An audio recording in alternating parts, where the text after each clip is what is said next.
നിനക്ക് വിരോധമായി ഉണ്ടാക്കുന്ന യാതൊരു ആയുധവും ഫലിക്കുകയില്ല. ദൈവത്തിൻ്റെ മാറ്റമില്ലാത്ത വചനം ശ്രദ്ധിക്കുന്ന പ്രിയപ്പെട്ടവരെ,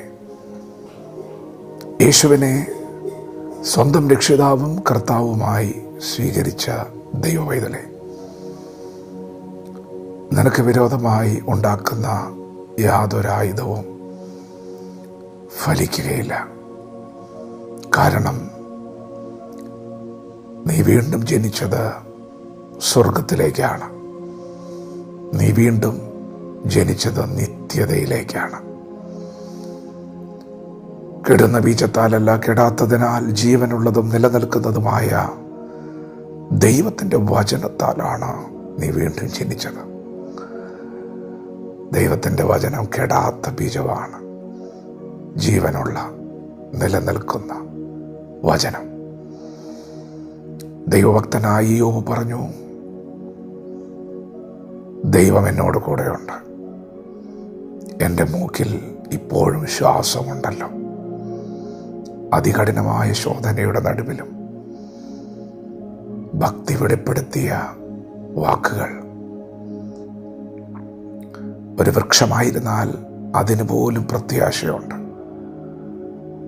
അതിനെ വെട്ടിയാൽ വെള്ളത്തിൻ്റെ ഗന്ധം കിട്ടുമ്പോൾ അത് വീണ്ടും പൊട്ടിക്കിളർക്കുന്നത് പോലെ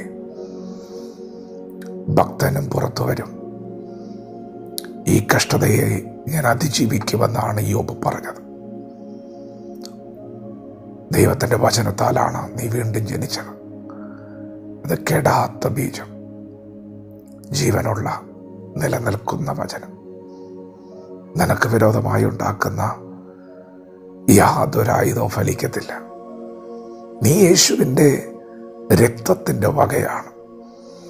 യേശു കർത്താവ് ക്രൂശിൽ ചൊരിഞ്ഞ രക്തത്താൽ നിന്നെ സ്വന്തമാക്കിയിരിക്കുമ്പോൾ ഇന്ന് പകൽ നിനക്കെതിരെ ഉണ്ടാക്കുന്ന ആയുധങ്ങൾ ഫലിക്കുകയില്ല. വെള്ളി, പൊന്ന് മുതലായ അഴിഞ്ഞു പോകുന്ന വസ്തുക്കളെ കൊണ്ടല്ല, ക്രിസ്തു എന്ന നിർദോഷവും നിഷ്കളങ്കവുമായ കുഞ്ഞാടിൻ്റെ വിലയേറിയ രക്തത്താലത്രേ പിതാവ് നിന്നെ വിലയ്ക്ക് വാങ്ങിയത്.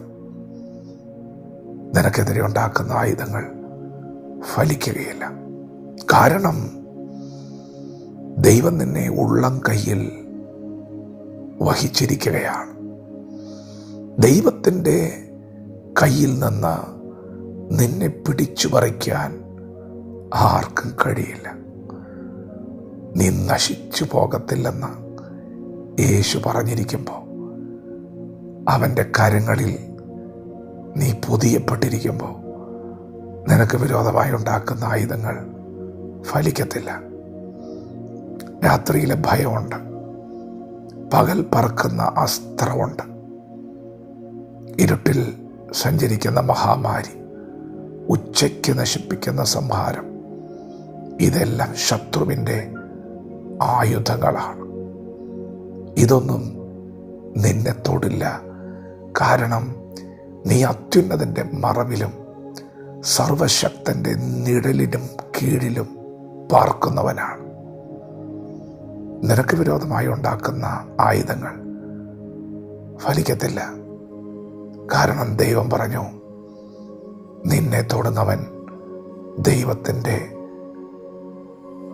കൺമണിയെ തൊടുന്നു എന്ന്. പ്രിയപ്പെട്ടവരെ, നിങ്ങളെ തകർത്ത് കളയാൻ ആർക്കും സാധ്യമല്ല. നീ നശിച്ചു പോകത്തില്ല. നിന്നെ ഒതുക്കാൻ കഴിയില്ല. നിന്നെ തളർത്താൻ കഴിയില്ല. ഒരു വേള നിന്നെ തളർത്തിയെന്ന്, നീ ക്ഷീണിച്ചു പോയെന്ന്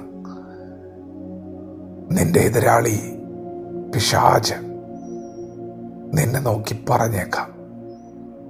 എങ്കിലും ദൈവം നിന്റെ കൊമ്പ് കാട്ടുപോത്തിൻ്റെ കൊമ്പ് പോലെ ഉയർത്തും. നീ ഇന്ന് തലകുനിഞ്ഞിരിക്കുന്നവനാണ്. നാളെ ദൈവം നിന്റെ തല ഉയർത്തും, പുതിയ എണ്ണ തേപ്പിക്കും. നീതിമാൻ പന പോലെ തഴയ്ക്കും, ലെബാനോനിലെ ദേവദാരു പോലെ വളരും. നിനക്ക് വിരോധമായി ഉണ്ടാക്കുന്ന യാതൊരു ആയുധവും ഫലിക്കുകയില്ല. വിശ്വസിക്കുക മാത്രം ചെയ്യുക. ദൈവം നമ്മെ ഓരോരുത്തരും ഈ പകൽ അനുഗ്രഹിക്കുമാറാകട്ടെ. ആമേൻ.